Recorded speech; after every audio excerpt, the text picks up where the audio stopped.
Here goes the already busy Semenyo in towards Ronaldo. Well, that wasn't supposed to happen.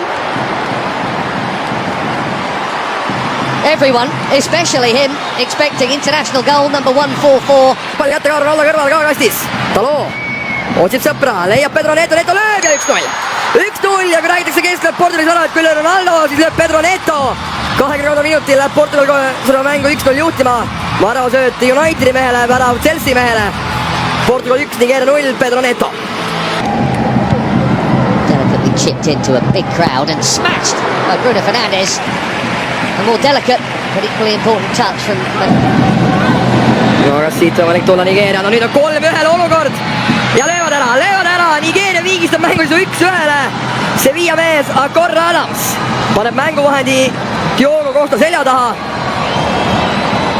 Ja kuhu jäid juhitama nüüd seal Portugali kaitsjad, ei oskagi öelda, sest ei kuskilt oli järsku Nigeerial 3-1 olukord, mis ära ka realiseerib. Here goes the already busy Semenyo in towards Ronaldo.